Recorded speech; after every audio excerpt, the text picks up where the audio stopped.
photo. I've been away for 7 months. Now they're out filming the Book of Boba. Ooh, fight scenes, makeup. The one thing I've really missed is this hidden gem. Here in my hometown, Rotorua. The Polynesian spa. Come on, New Zealand, try something new. There are no words.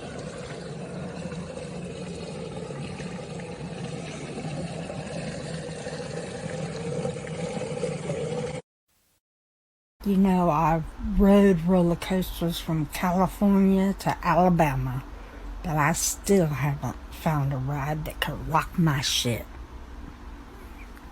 Whee! Well,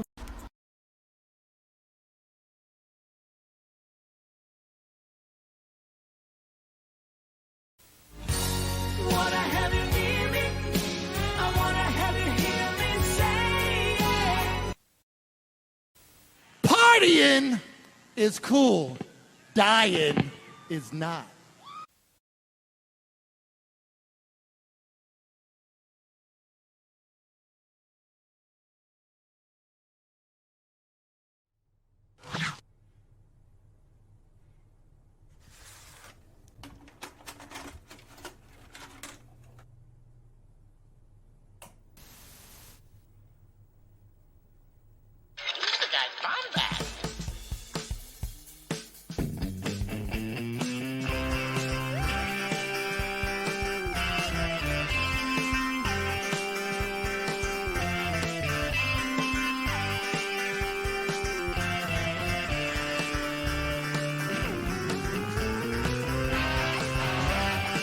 Stay Bombad.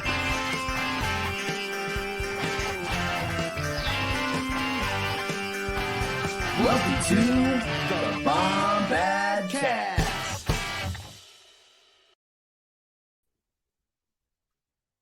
What is up, Bombad fam? Welcome back to another Bombad Thursday. Here we are.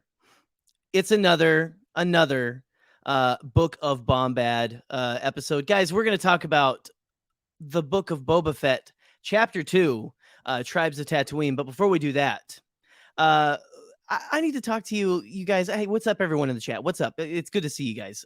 Listen, we need to talk about all of the things that we have going on here on the Bombadcast YouTube channel. We have on Mondays now at 8 p.m. Eastern, and then you can do the math for the rest of the times. Hyperfocus with moi. Listen, it's a little show where I sit down with any number of people from the Star Wars podcasting YouTube community and talk about something other than Star Wars, maybe whatever they really want to. It's a fun time. We can talk about Star Wars. We don't have to. It's one of my favorite shows to do. Besides Bombadcast, and I think the only show I do besides Bombadcast, but that's not the point. Listen, we also have a wonderful show hosted by my Bombad buddy Scotty Jero. Every Wednesday we have Bombad Gaming. There it is, guys. I think Scotty was playing Wii Sports this week, and I mean, you gotta check that out. Come on. Scotty sits down. He'll play any number of games. He's played Wii games. He's played, classic, retro games and stuff like that. But whatever he plays, it's always a blast. Sit down, strap in, check out my buddy Scotty every Wednesday night, I believe at 8 p.m. as well. Scotty, I believe you can tell me that when you come in here. But you know what? Every Thursday, speaking of my boy Scotty, we have the Bombadcast. It's a little show that started everything. Yeah, listen. Yeah, I do not want to undersell that Scotty went pro on Wii Sports. That is, I don't know. We'll bring the champ in here in a second and congratulate him. But listen, the Bombadcast, you're here. This is the main show, our flagship. This is the one that started it all. And without any further ado, I miss my boy. Let's bring him in.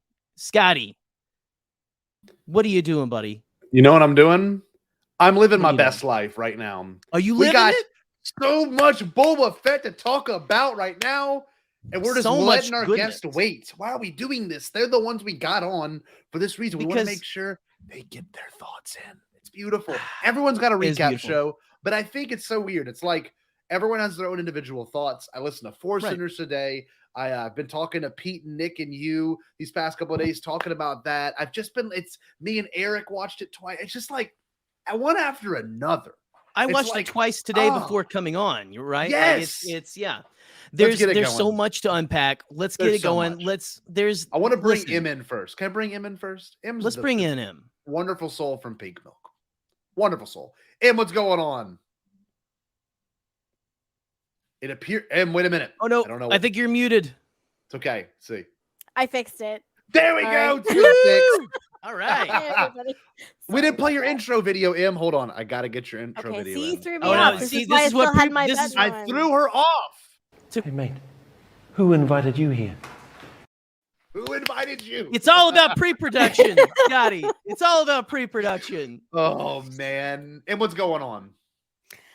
I'm okay. My family has COVID. I have COVID. Oh, no. So Oh, it's so you're okay stuck. though. We all got vaccinated, so it's There we not go. nearly as bad as it could have been. So Heck yeah. Get We're vaccine just- boosted. quarantining like responsible people. We have literally not left our house in 6 days. So That's awesome. wow. See, some people don't commit to the bit. It's not a bit. It's a real thing. Commit to the Some people don't commit though. Scotty. I know for a fact. I know people in my life that are like, "Yeah, I got it, but I had to go to Walmart," and I'm like, "No, Yeah. delivery." I think we have.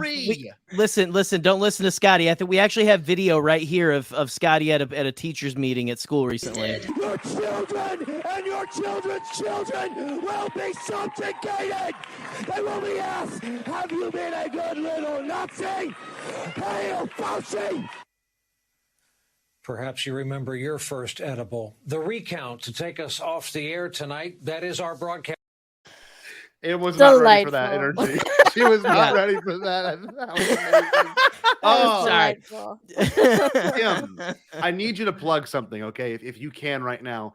You are a part of the Pink Milk podcast, one of my favorite podcasts. It's all about representation of the LGBTQ community, and y'all have been on this amazing campaign, and it's been getting a lot of traction, articles being written about it. Y'all are are y'all the founders of Blackout Stars Eclipse? Am I assuming that wrong, or am I assuming it correctly? It was a collaborative effort. Okay. So, yeah, we were all doing our usual Friday night live stream. And, we had our Steam Queens in our chat room that we call the Steam Room.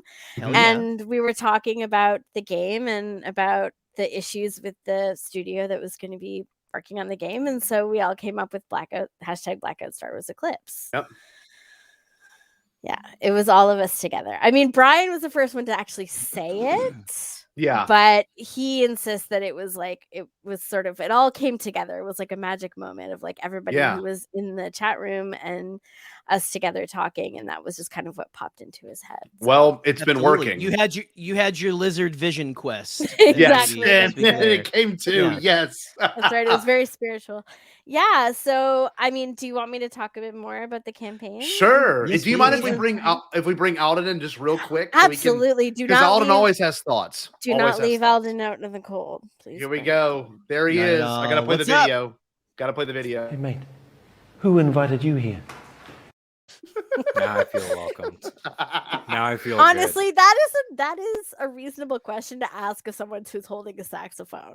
That's true. Hey, good. It's true. What are you doing here? I mean, if someone just showed up right now with a sax, I'd probably ask the same question. So that's Hey, very valid. Exactly. hey, mate. At this and, point, I don't know. Yeah, while I was in the waiting room backstage, I was filling out a panel application for Star Wars Celebration. It's just going to be Oh. Wii Sports. yes. It's just going Yes. to be a Wii Sports. We Yes! Because I was a pro bowler. on Wii Sports. Really? I had a Nice. Well- sparkly ball and everything. Yes, you do. In tennis, you don't get anything. But let's get back to the lecture at hand. I had asked you about something very important, and here we are just talking over it. Tell us about Blackout Stars Eclipse, please, because tomorrow you'll have a big push, if I'm not mistaken. Yeah, so we're going to be pushing the hashtag again tomorrow. We had a really successful campaign on December 17th where we were trending for several hours and we got some attention from some pretty high profile people. So Seemed like it. the campaign is related to the Star Wars Eclipse video game, which we were super excited about while we watched the trailer, and then the logo for Quantic Dream came up, and it was not a good feeling. It's a complicated intersection of reasons why we have these objections to Quantic Dream being the studio to build the game. I mean, most specifically, they don't have the best history of having a good relationship with the LGBTQ community or with other marginalized identities, and they don't have a great history of writing respectful roles for women or other marginalized groups, but especially women, into their games and their content. So it's both the behavior of the people at the studio and the content that the studio produces that we have an issue with. And we're not trying to get the game canceled. Like, there's been a lot of talk about how this is like cancel culture or whatever, but we really just want we want the property to be given to a studio that has a better track record of representation, or that has that representation in their workforce and is known to be supportive. Like BioWare, for example, that has been very supportive of representing, or Ubisoft. I mean, Ubisoft has its own labor issues, but that aside, the representation of like queer and trans and gender nonconforming individuals in their games is historically much more positive than Quantic Dream has ever even attempted. So, like Blackout Star Wars Eclipse is just about bringing awareness to the fact that this probably isn't the best fit. And especially considering that this is supposed to take place during the High Republic, and the content that we've gotten from Star Wars in canon about the High Republic has shown such a diverse cast of characters and people of so many different, like just everywhere on the spectrum, and like queer representation and sort of gender variance and all of that stuff, that we feel like it's just a poor fit. It's like, why would you take this one era of Star Wars that has more marginalized representation of any aspect of the Star Wars timeline and give it to this entity that has consistently, lacked support for those groups? The best thing, and I'll say this, it might sound a little, I wouldn't say controversial, but it's like when you have a hashtag campaign, it's not like you're begging for something from them, right? You're just making aware of a situation. Like, there's some hashtags, and I'm not calling anyone out, but some of them are more like, give us this. Whereas you and what you represent in the group that you belong to, and of course Pink Milk in general, I mean, it's more or less like, these people are not good people, and they shouldn't be making games about things that obviously we are passionate about. High Republic is huge right now. And not only is it huge, but as you said, it makes so much representation for people that are not represented in Star Wars. Hopefully that'll change on the big screen. But here we are, and it's books and comics and audiobooks, and a video game is going to come out, and it's by a bunch of assholes, and that's just not right. And really, it isn't. Yeah, it's not fair. You want to add anything to that, to Alden? I know you're a man of many thoughts, and I mean it. Like, I know how you feel, and I know how Jerry feels about it. But I mean, I've been known to have a thought or two every now and then. I think that it's important, obviously, for me to come out, like, Tori and I on Octo, we just recorded our episode about this Boba Fett episode we're talking about tonight, and it's important, when you're not part of that community, that's not your lived experience, to put out sort of, I think, that message first of, I'm a cishet male, white passing, even though I am Puerto Rican, but I have the experience of a cishet white guy. And so with that said, though, to see sort of like how Star Wars has always catered to us, I think I speak for you as well, Jerry, and you as well, Scott. Oh yeah, of course. Yeah, it has always been over backwards and just been handed to us on a silver platter for over 40 years. And the fact that it takes these positive steps forward, like in the High Republic, and like with the Acolyte also being affiliated with that era and having a non-binary performer being floated for the lead role, and just Deborah Chow taking over Kenobi, like all these representation firsts and steps. But then you have not just somebody that has had bad business practices, not just somebody that has maybe affiliated themselves with a controversial story. It's not like there was homophobia in a Quantic Dream game story. The man himself has said heinous, horrible things. Yes. And any level of this would be bad, but this is like unequivocally, factually awful. The man's been to court for various reasons. There's racism involved with the company. At the end of the day, when you remove all of us and our podcast from the equation, these are stories that kids are going to look to, and those kids are supposed to be the ones making the world where we don't have to deal with this, and they can't do that if they don't have the tools. You know, that's well said. If they end up with more of these, you know, like you said, assholes, then you know, and it's not up for debate. And I'll be the one that says that. If you know, don't tweet hate to anyone else on the show. If you want to tweet hate to me, because I'll embarrass you. It's not up for debate. These are the values of Star Wars. It's not my read on Star Wars. It's not me reaching. It's not Disney Star Wars. It's Star Wars. Star Wars is left leaning, and it wants to represent everybody. That's what it should. is. 100% should, you know. Yeah, and, it should be for everyone, even though that's what they said. Make it feel like it is for everyone, for sure. Yes. Very well done. Thank you so much for saying that. And like, just one more time, what time is the actual drop for? And I'll pull the hashtag up again for people that want to post it. What is the actual drop time for all of that? Because I'm gonna have a bunch loaded this evening when I go to bed. Oh, okay. So do Friday starting at 9:30 a.m. Eastern time. Okay. So 8:30 Central. All right. You heard it, troops. You heard it. Let's get it going. And it's the thing is, it's like, yes, you want to make it, you know, obviously known, but the thing is, it's not. I don't know. To me, it's like, have it ready, be prepared for it. But you know, we're ultimately doing a good thing. It's not needy. It's not something that should be done, you know, for a strict desire to be popular. You're literally doing it because it's something that has to be done. Like, it's common human decency is what it is. Is the name of the game. That's what it is. Yes. That's just just have common human decency. That's all. Exactly. That's my thing. About being decent, and like you said, Scotty, it's not about asking for anything. It's and like you said, and like people will throw like, it's cancel culture. Cancel culture is not real. No, it's not. It's called accountability. Cancel culture. Yes. It's F around and find out. Yeah, and these are it's F around and find out, and also like these are guys that are rich and in a luxury business and an entertainment business.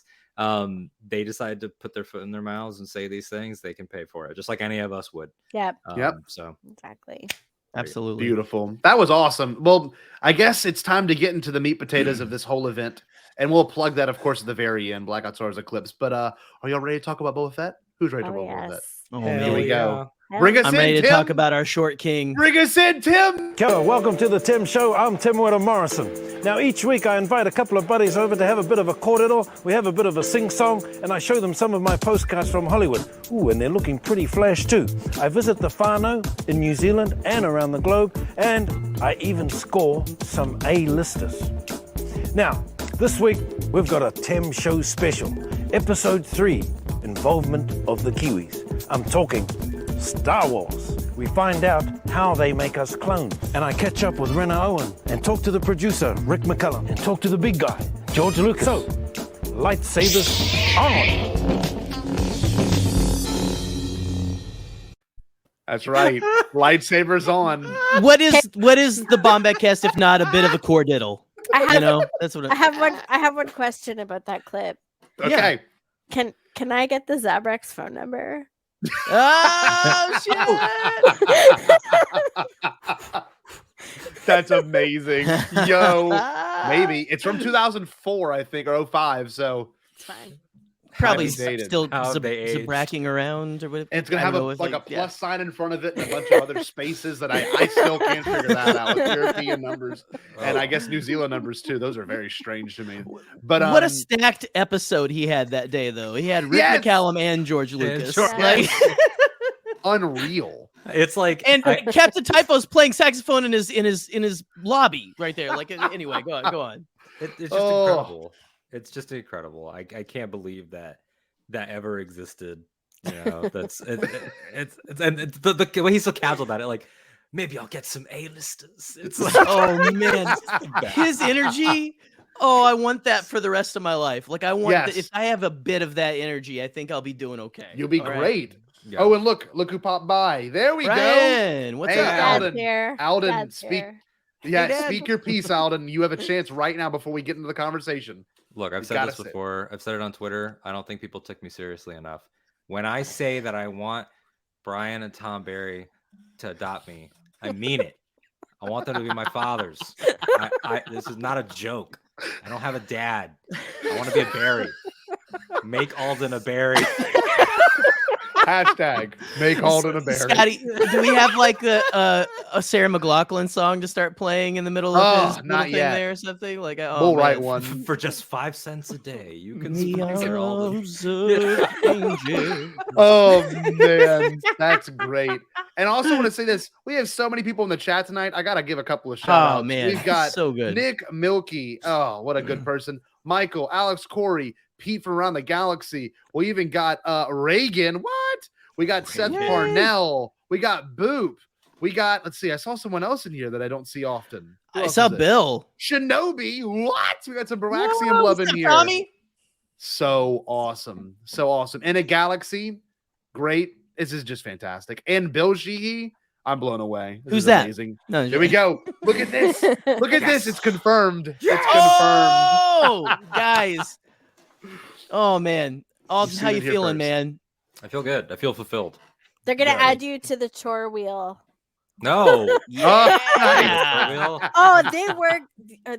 Those I'm guys, grown. they work their kids hard. No, sorry. Perfect. If you're a Barry, you got to contribute to the house. They clean the house from top to bottom every week.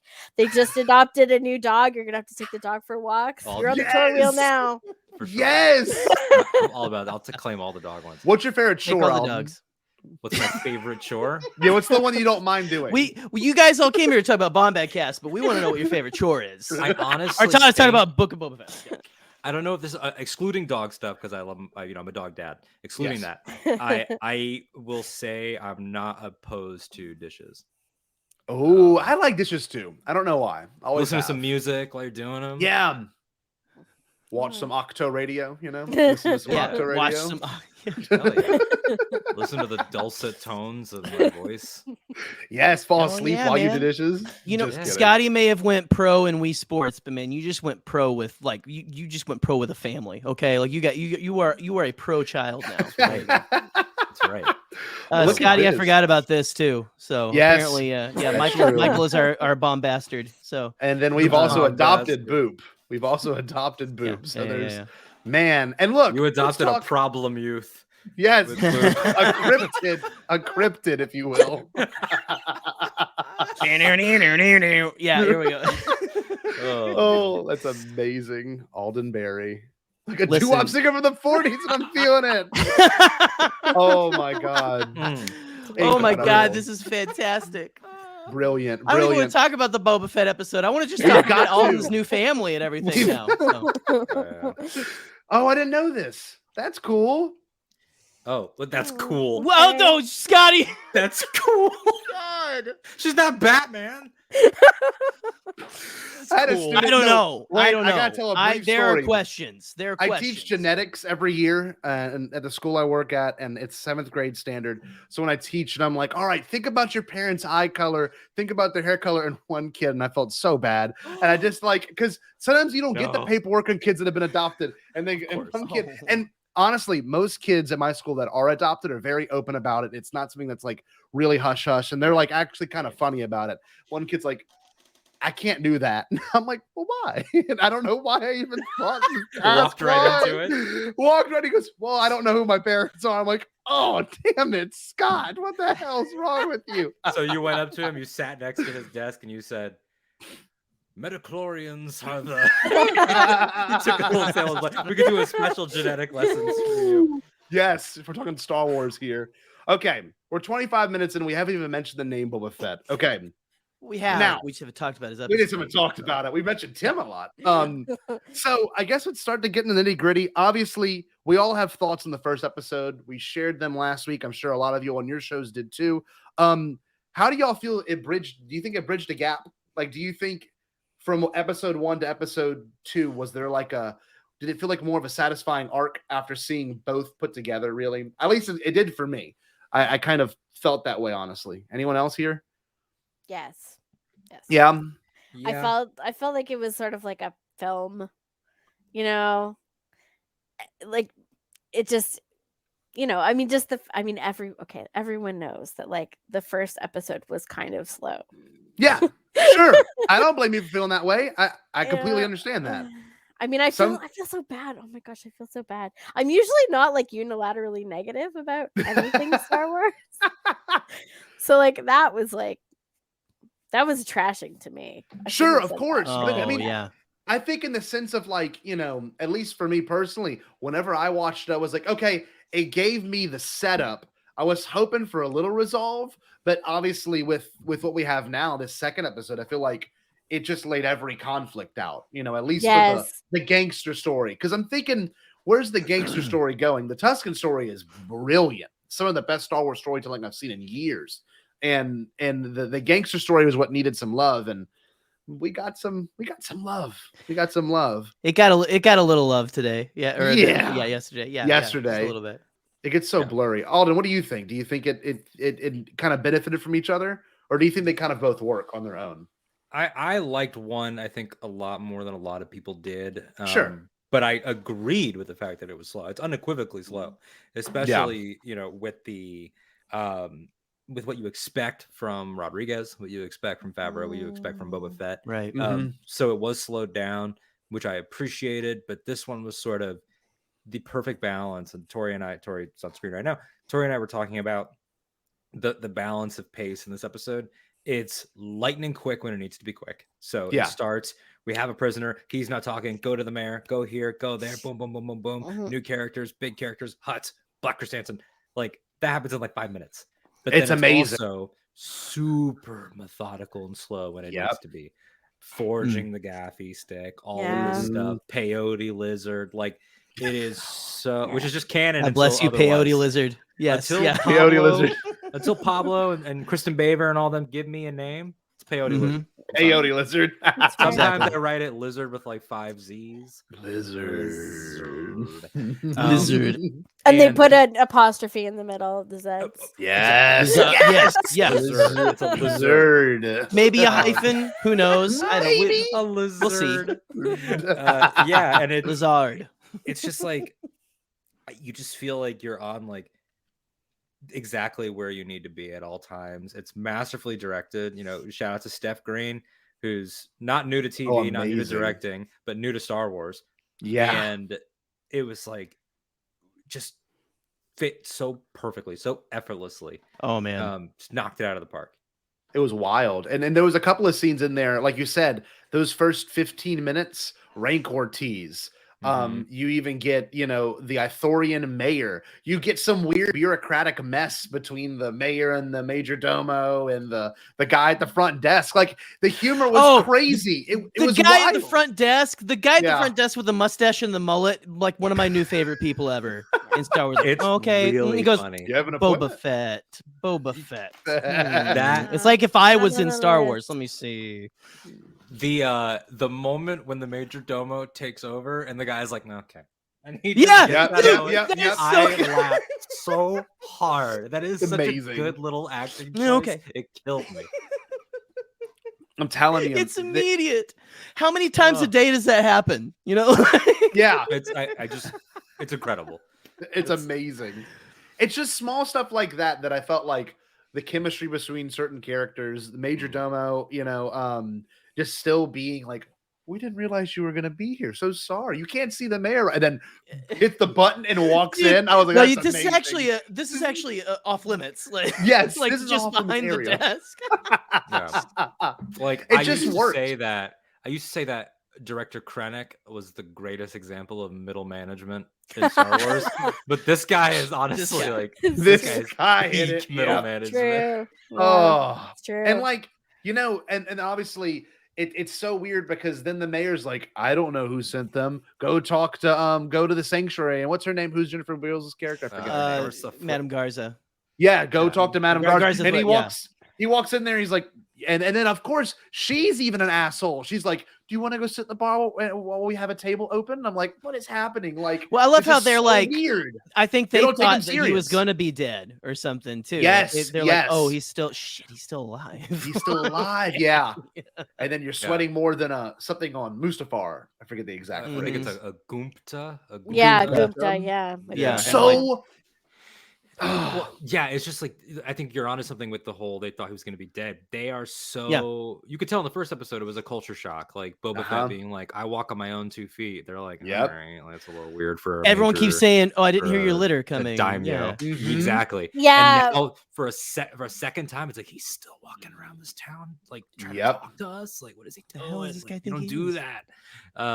And then that little bit of the twins, like the twins have laid siege to their cousin Jabba's territory. The second she said that, my heart started racing because I was like, "Huts? We're gonna see them?" Right. Like I Yeah. started I didn't freaking think we'd out. see them today or Wednesday. I didn't think we'd see Oh, them yeah. then. Oh, yeah, I was like maybe thinking they You didn't think we'd later. see them 30 seconds after Seconds, she literally. said that, right? Yeah. Like the Yeah. drums. Oh, how awesome was that slow drum? Boom, boom, boom. Just so there's so much like anticipation they got and so much just like hamsters. dread. Yes. Yeah, oh, yeah, with these hamsters. little- And the Yeah. crazy With, like, the part little- too is They I had a don't know little if like y'all noticed, snorks thing going on. the on top of his head. Gamorreans Sorry. noticed first. They were like, "Uh-oh." You could tell they were like, "We know Yeah, who they're that like, is." That was awesome. They're here. Mhm. They're here. They're here. And then when they went outside and when they turned that corner, I was like, I couldn't believe it. They would be like wrapped up in each other. I'm like, that's so weird and gross and hunt. Did anyone and else just, think like, that they were conjoined twins at the very beginning? I did not know. I did for a minute, and I looked Thank for their you. tails to make Yeah, sure you were that like they had separate tail tails. tracking. The first Yeah. time, well, it was 3 a.m. when I watched it the first time, so I was a little on the lizard peyote of just sleep feel that. deprivation at that time. So But the I think I dreamed a lot of things about this episode. Yep. God, it was so well Yeah, done. And So What's that comment here? Oh yeah, are they Zero's children? I actually said that to Tori today because they're Jabba's Oh, cousins. cousins. And Zero's his Yep. uncle, and Uncle they seem a Zero. little bit. You know, he says, "I thought they'd be doing." Yeah. Oh, Probably I thi- grandchildren. That's true.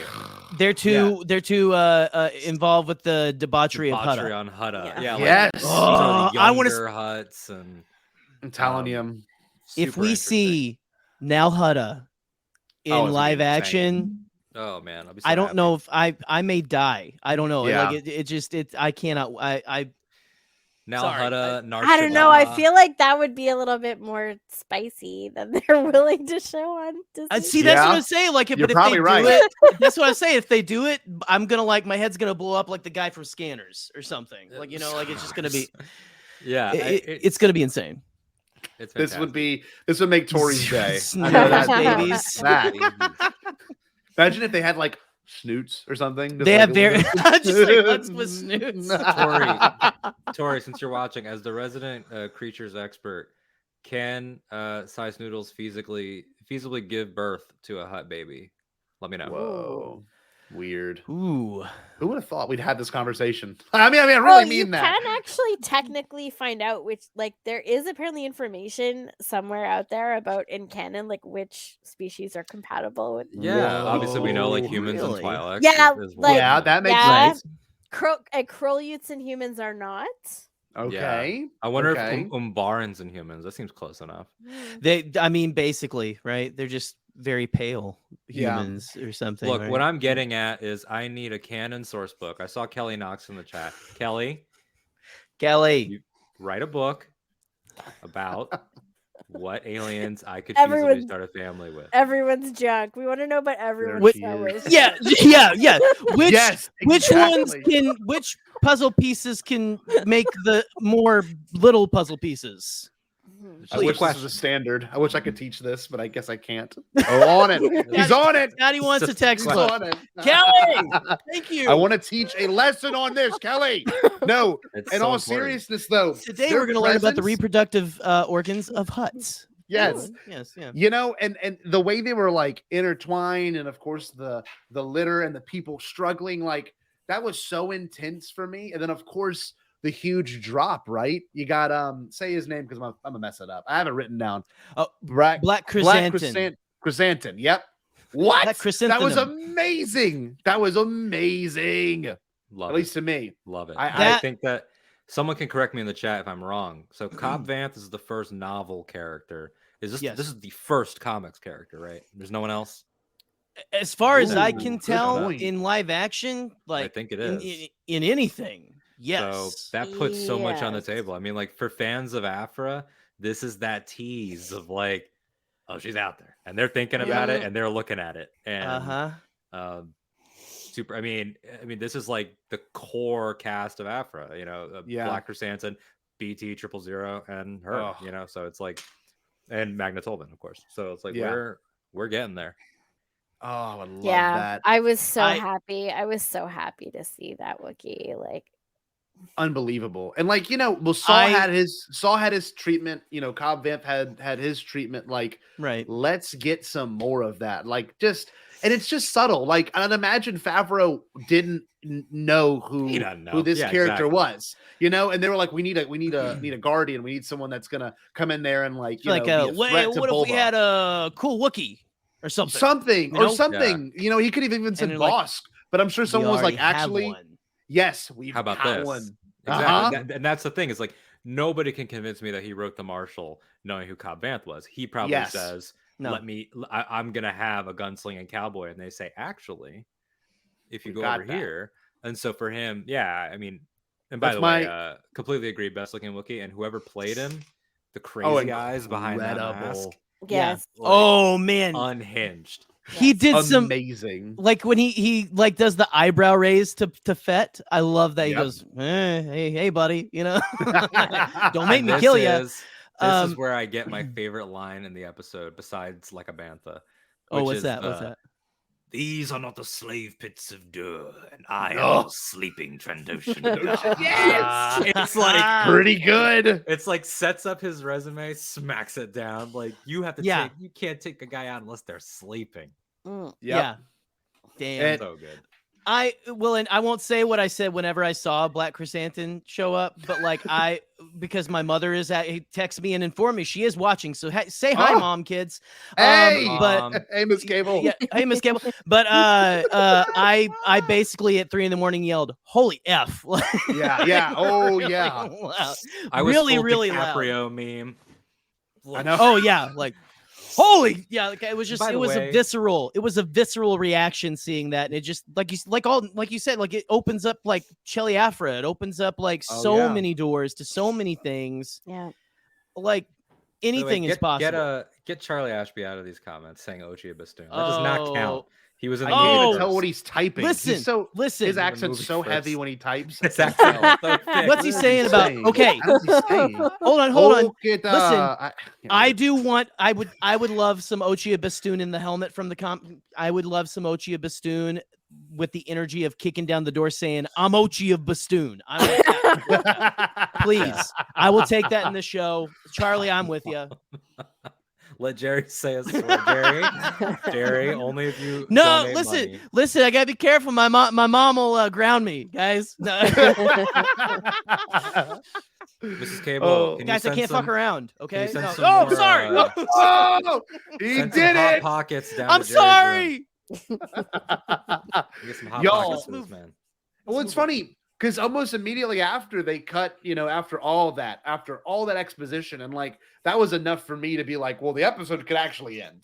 Like literally past that point, I'm like, you've given me everything I needed from the gangster story, and the best part is it did, and it was done. And then they cut to him in the Bactapod, and then of course they did a really weird, not Star Wars, at least to me, they did that weird like his head's in one frame, but it's in the other frame, like a 90s country music video. Yes, or something. Yes. Then it did the Alanis Matrix, Morissette or the something, Matrix filter. Going on.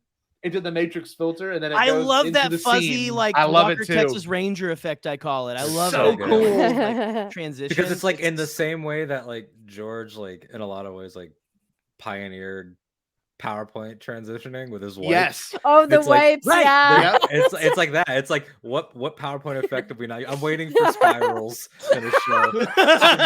like the stars. Whole screen is- Or wait, how about the one that goes whoop? I used to use the shit out of that one.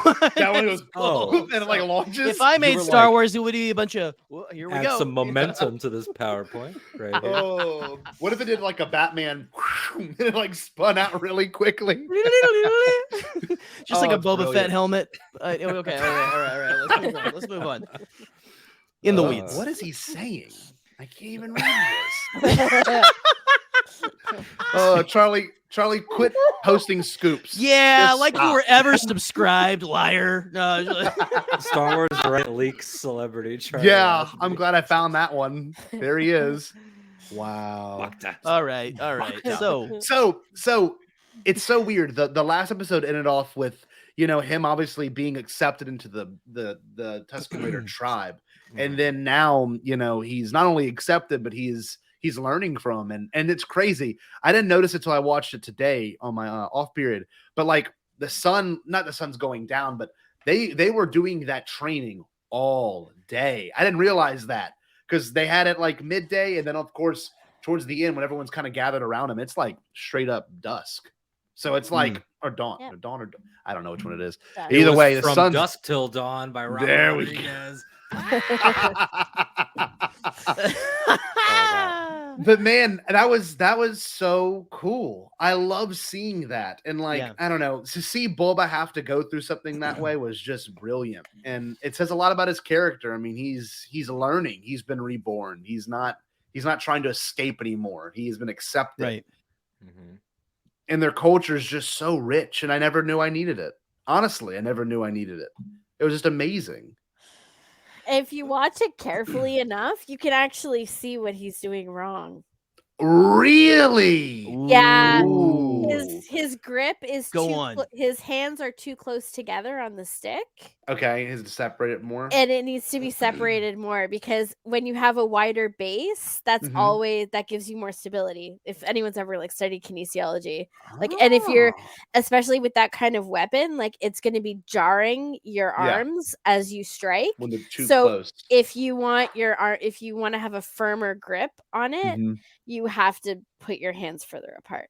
Yeah, that's brilliant. Mm. You can Did not see it realize like it. in the first shot when it's coming in from the side. You can see that Tim's hands are like this, and his opponent's hands are like this. Oh, Which okay. makes a lot of sense because Tori had reminded me that in the gallery for Mando season 2, when they talk about the gaffy stick that they had given Boba, Tim says like, I told them it would have to be a longer one to accurately represent like what happened. So it's almost like Wow. you purposely give Boba the wrong form. That way, by the time Mando season 2 comes out, there's a natural learning. Brilliant. Yeah. Oh, so cool. But wait a second. Twitter told me there was no plan. in Star Wait, Wars. What? So it's interesting. It's Oh, I thought those guys I thought they knew their stuff, man. I don't know. Who cares? Man. Yeah. interesting. Funny how that works out. isn't that crazy? And then, if I'm not mistaken, in terms of sequence, didn't the train attack happen or no? What was next after that moment? Was it the It's train? They get the Yeah, train- so they okay. go on a hunting party. They're hunting together, and then the train Mhm. shows up during the hunting party. God, that was wild. Mhm. I didn't It's great. expect that. And It's great 'cause that's the it's best like- thing. Oh no, Oh, go ahead. Alden, what you want to say, baby? What you want to say? I was gonna say that it's just gonna they sort of, you are so conditioned to expect that Tatooine is just, it's some cities and then basically all Dune Sea. And there's Mhm. nothing technological out there. There's no civilization. So seeing a train, it's like it almost plays tricks on your brain. Like you expect it to be a crate dragon when you see something Yep. moving. You Right. expect it to be a Oh, right. creature. Then blaster fire starts, and you're like, "What the hell? Like, Mhm. what is going on? Why? Like, there's people out here. Like, what's happening?" Yep. And so it's really disorienting, and it plays so well into the George theme that's gone all the way back to really Endor of organic versus technological. Mhm. And even Right, even before right. Endor, go back to Vader. You're this technological terror versus the power of the Force. So Yep. it's all of that stuff, and the fact that these people, they know, as Boba says, they know the Dune Sea, they know the sands. It's their ancestral stuff. These guys. It doesn't matter about your training. It doesn't matter your technology. Like you're gonna lose. Because you are unnatural. You're not supposed to be Yeah. here. So yeah. I love that. And something else too So when good. watching it, the entire time I'm watching the train sequence, or at least when it first passed by, that could have been in the trailers. Like that's the kind of thing you sell these huge action set pieces with. Right. And I'm glad that we got to experience all that for the first time. I mean, that would have been, at least to how I think they would have marketed it, if it was a movie or if it was, something all you No, what do you want to say, Jerry? No, that's all they had to do to sell it to me, man, was to have them pulling a wart out of the sand with a sand comb with a bantha. Like that. I'm sorry, no one's talking about that. No, that was a wart out. that just jumped out like the little frog dog guy. Anyway, sorry. Please. No. Continue with your important point that I just derailed. What I was saying like is, a train.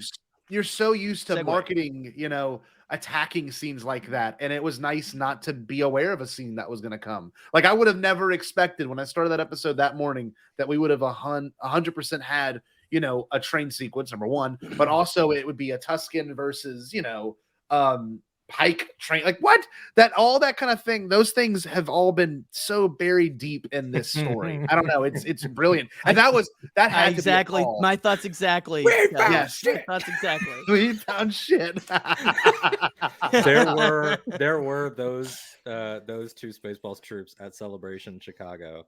Oh, really? With the comb, right? And brilliant. It killed me. It's so that's good. amazing. That's amazing.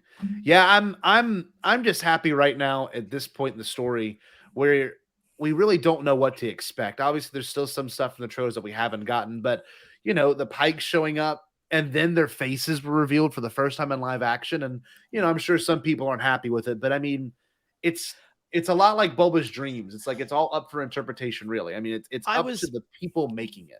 I was over the moon when they took. Me too. Off. Like I saw a couple with the masks off, and I mean, like, do I wish maybe they had they have a tiny little nose in the in the Clone Wars? Yeah, little button nose on them. Longer tendrils. But I don't care. I mean, like, it still was so cool to actually see because like they've been behind the mask, and so I was excited they were in Solo, but to actually see the face was just so cool. Also, this to me falls in the category of Ahsoka's Montrals in Mandalorian, where it's like, look, I'm gonna say this as kindly as I can. Yeah, bring him up large. Bring him up large. Come on.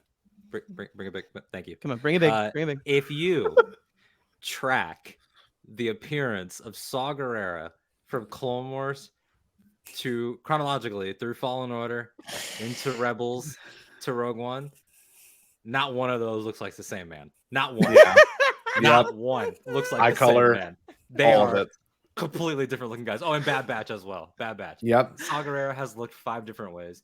Look at anyone in Clone Wars that was in the prequels, like Dooku, looking like a triangle. Like, yes.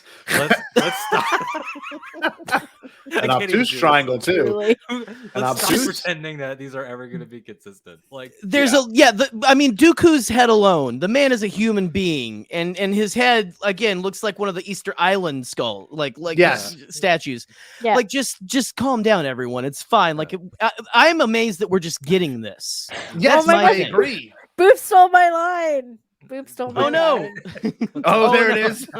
It's true. It's fake and in space. Yeah. Yep. And it's like Scotty Listen, said, every single one of these starts with long time ago. Like it's just it's a fairy tale. It's a thing. Yeah. There's all different shapes and sizes of people. Like, why can't there be different shapes and sizes of aliens and stuff too? Yeah, look at that's Orn another thing Free I see people Top. saying. You're telling me that Orn Free Top, Mitch McConnell looking ass is the same species as he looks like the beast that ate Mitch Cham McConnell. Syndulla. But yes, no. Cham Syndulla looking like a smoldering hot snack. Yep. And that is supposed to be in the same species as Orn Free. Right. There's no justice in the galaxy. Hey, come on, body positivity. Body positivity. Yes, that's right. Important. You know what? I was thinking this too. When watching this episode, there's a couple of things that they got right with this one, at least to me. The maximum weird, like how weird it keeps getting. Like I love when Star Wars gets weird. Pikes are weird looking, right? The Tusken culture was what I thought was weird at first, but it's actually quite beautiful. Like take these weird aspects and kind of turn them on their head. The two Hutts kind of rubbing on each other. Not a fan of that. Well, please Those don't. are twins. Please don't. That's put it like weird. That, please. That's They're weird. Lannisters. They're Lannister huts. Yes, the they are. Folgers huts. Yes, and then yeah. yes, the Folgers huts. Even better. I love this. Well, he's like rubbing the hamster on him too, and the hamster's like biting at his hand. Like, Yeah. give me weird. And then Yeah. they do give us weird with this show. Mandalorian gave us some weird stuff too, but this has been like This is peyote peak. nightmare. Yeah. Oh my god! Like This show all is weird. what I wanted from the show, and it's delivered way more than what I wanted. And also, of course. what you want doesn't matter. Yep. That's really important to accept. Yes. But what I've always hoped was that this show would be the first 30 minutes of Return of the Jedi stretched out as a show, and that's what it is. It's got music, it's just got puppets, weird. it's got weird shit, it's got Yep. monsters. Yes. It's like, How it's good just is the music? Oh, the Too, music's by the way. I'm incredible. sorry. Like so even in good. this episode, Oh my gosh, this episode, the music, it was like it blew my mind. Like Yep. I often don't have moments where I'm watching something and the music catches my attention, and I think like, oh, fuck, Right. this is good. But that happened to me 3 times during this one episode. 3 yes. times. One of the best parts, and I'm sure we'll It was talk so about it good. in a much longer form later, was when they were forging the gaffy stick. I was like, that music is just beautiful. It's like Yes. a little bit of the what's it called? I got my music words are going away, but it's Was got it a a lot little of- bit Like a There's a Middle lot of Eastern choral influence to yeah. it, doesn't it? Like, Yep. Which I mean, most of this score has like choral elements to it with the way they have Yeah. this. I love the voices and everything. Yes. that they use Amazing. in this. Phenomenal. And also it made Beautiful. the meme come true of Cantina band theme like abruptly stops. Yep. Like It did. Brilliant. The drums, man. The drums Yeah. got me. And well, to kind of talk about the weird thing before we move on from that, the droid conductor was one of the Love weirdest it. things. It's like it's like spinning its hand. It's Oh, like dude, very it's quickly. like it had the little turny thing like an old train, like a steam train. Yes, and everything, yes. like the whole. I love that they were going like, yeah, this is technological, but it's like this is the effing steam train, man. It's This is nonsense. an effing Yes. steam. This is an effing steampunk locomotive. Okay, Oh, we're It just is. going with it. that And- droid looked like something that could have been in the bathhouse and Spirited Away. Just like Yes! with Oh, man. all of it, Yes! like the way that it's moving in all these directions. Like It's just weird. Yeah. strange. Oh. Did it look? They've done a lot of really almost stop motion esque things, and that was the most Mhm. stop motion I feel I of all of them. Like, agree. it felt old Yep. school, but still so. It felt right. Like it felt Yeah. good. It didn't take me out of it or anything. But I loved all of that. And also that droid, I just realized on my watch through right before I came on here. It says it says Doki Oki when it crawls away, like the little like when they tell the rickshaw droid in Attack of the Yeah. Clones, like Yes. wait here, it goes Doki Oki. It goes Yeah. No real quick. I way. think. Correct me if I'm wrong. Brilliant. That's Correct me if I'm phenomenal. wrong. But I thought Canon that was junkie. great when it just That's crawls away. man. Great. I hope Yeah, that hit- droid shows up like reprogrammed as like an assassin or something. That's what I was thinking because I mean we got Did it leave its lower half behind? Like I'm sorry. No, like I think it was No, just it that big. folded up.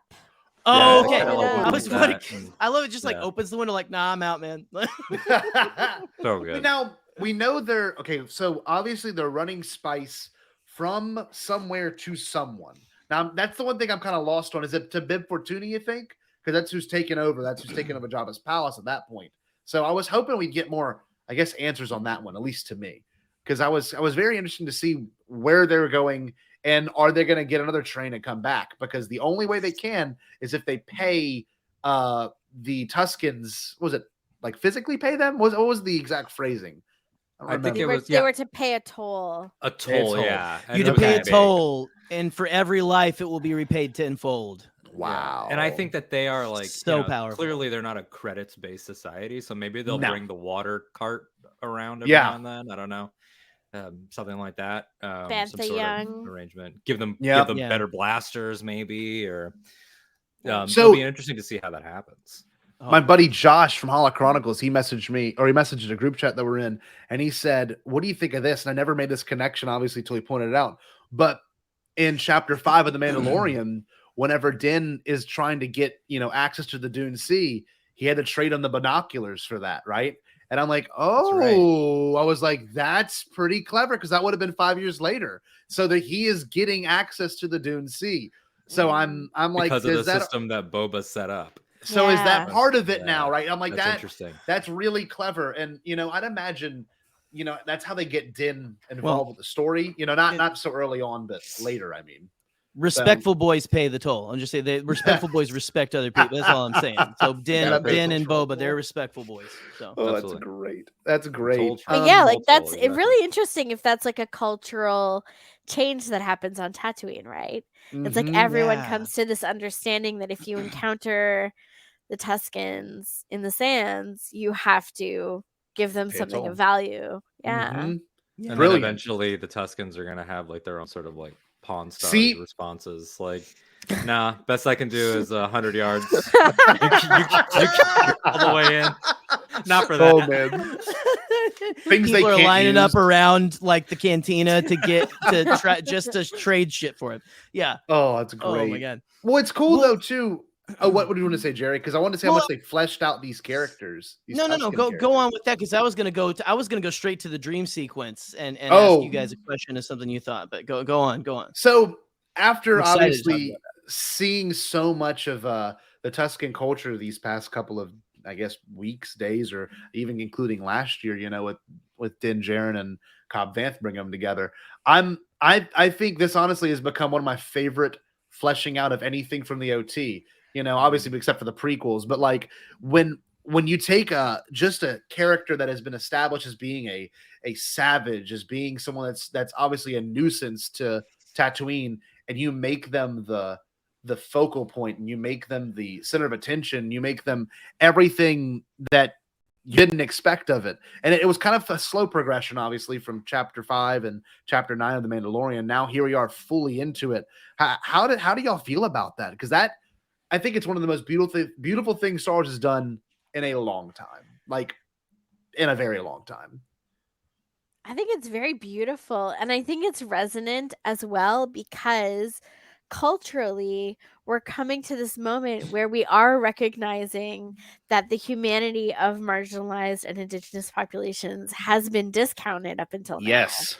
And so it's so fitting for the times, right? It's like we feel like, okay, so back then when these stories were originally being told, it was appropriate, or people thought it was appropriate to portray this society as being primitive, as being uncivilized, as being, animals that deserve to be genocided. Yeah. And so it really echoes like these cultural attitudes. And so I think it's really one of the things that makes this episode so powerful is that it's very resonant with where we're coming to as a culture now, where we recognize that to a certain amount of cultural relativism is important, and that we have to recognize that even though certain societies or cultures don't take the same shapes as the dominant one and don't value the same things as the dominant one, it doesn't mean that they're inherently without value and that they deserve to be eliminated. Right. So it kind of echoes this change that's happening in the current. Just let M keep going. Yeah. No, we're not going to top any of that. That's beautiful. Go back on him. No, I mean I can say more. No, please do. No, please so, do. I mean, I mean, and obviously it's very important that Tem, is a member of an indigenous society as well. Yes, right. Himself, because I think this could very well have fallen into the Avatar trap. Exactly. Like big strong guy comes to primitive culture and solves their problem and tames their big bird. Like the whole train heist, it really could have fallen into that. But it's like as you're watching it and you remember, I think the inclusion of the haka at the end of the episode was really important to remind people of that. Right? Mm-hmm. It's like this is a meta storytelling device. It's supposed to portray like both the richness of this culture, like within the world of the story, within the hermetically sealed world of the story, it shows that that this culture is flourishing, and that it has joy, and that they have passed through this hardship and they've entered like a new era, with the celebration, with the elimination of the train and with the establishment, the decision like that has been taken that they are entitled to authority over over the land. Dune Sea, Yeah. you know, and that they are entitled to tribute and to, you know, getting to benefit from some of the wealth on the planet that they inhabit. You know, so I think that the portrayal of the celebration at the end was really important for that, because that kind of puts the little wax seal on it, right? You know, like Yes. that's what you do. Like that's why stories end with celebrations. So that's why they end with like bonfires, weddings, Hell yeah. parties, musical numbers. You know, because the you know, it's like the tension in the story happens, and then there's an event, and then there's a celebration to mark the event, right? Because that's how human brains work. Exactly. But it doesn't take away from Boba's journey either, which No, some not at stories get all. lost in the sauce. They get lost in the message rather than the actual story. And the Mhm. message and the story for at least this episode, 100% in sync. Because we see Boba's journey, you know, obviously from being someone who probably had great disrespect for them to now being a part of them. And the dressing of the robes was absolutely Oh my gosh, beautiful. that was I was like, that so was beautiful. epic. It is That- so much of like this like retroactive like contextualization of, because now you're going to see Mandalorian and you're going to see the black robe underneath the armor, and how he has taken now with him the legacy of his father, who was a foundling. So there's elements of now it's the cyclical nature of myth. Like he is now a foundling among the Tuscans, as his father was among the Mandalorians, and he's able to bring now both of them with him, which is why I'm really hoping, and I don't know, because I don't know what he had with him in Slave 1 at the end of Mandalorian season 2, but I'm dying to see present day Kingpin crime lord Boba with the gaffy stick. So like with the armor and the gaffy stick. I'm really hoping we get to see that. And I think that everything that Em said is just like so eloquent and just incredibly insightful and beautiful, and I don't have enough accolade words for it. It's so true. And when you go back to, there's sort of like a two-pronged thought. Like on the surface level, on the I made this for 12-year-olds level, there's the whole idea of, I always go to Return of the Jedi when Han meets the Ewoks. He's shoving the spear out of his face, and he's like, he's Han about it, and we love Han for it. And then Han learns, as everyone else learns, as the audience learns. Luke has already learned that lesson because of Yoda. He's already learned, judge me by my size. He's already learned not to judge a book, as it were. And you can tell, and Hamill plays it perfectly. Mark Hamill's face is like looking around, like he's assessing the situation, which is how he's able to say, oh, I understand. This is a theistic thing. This is a God thing. And he's able to, through 3PO, connect with them. So there's, it's always had that sort of language in Star Wars. We see this with Obi-Wan and the Gungans, and like, you're a symbiote circle. You must understand this. What happens to one of you will affect the other. The best. How all of this has grown over time to now represent the moment, like you're saying, Em, like the original trilogy is Vietnam. It's the generation growing up as the kids of the World War II generation. It's post Watergate. It's all those things. Palpatine is Bush. Newt Gunray is Newt Gingrich. Like that was that era. And now what is this era? And that's what Star Wars has to ask now. What's happening now? Yeah. The land back discussions, finally recognizing and undoing the heinous legacy of things that America has put on pedestal, like Columbus and things like that. So the entire idea of us finally undoing, you must unlearn what you have learned, in terms of what America is, because Star Wars is an American export, even though it's made in England. I don't want to offend anyone in the chat, Charlie. There's that sort of that battle with imperialism, that battle with appropriation. See, and that's what he says right there. I was going to bring that up. It's brilliant. Yeah. The Empire, they're back. Yes, it's 100% true. Oh man, because he understands now what it's like to be pushed to the fringes in that way, especially given the fact that he's hanging out with Din, who's the outcast of a fringe group, Fennec, who he rescued from the seas of rebirth, which we'll talk about. I think we're going to see that. I hope we see that. I think so too. I think we'll see it too. Fennec is, and that is fate sometimes steps in to rescue the wretched. Like, oh man, the Tuscans are fate. They are. He sees them as pure, which is why he's telling them, like, your warriors. Why do you hide? Like Yep. he's trying to inspire in them a pride, but the story doesn't go beyond that. It's communicative. It's about pride. It's about him connecting with them warrior to warrior, but very wisely in the tame their big bird thing that you were saying with that, with Fern Gully, with Pocahontas, with all these things. But also, he never beats the chieftain. Which No, is the important thing.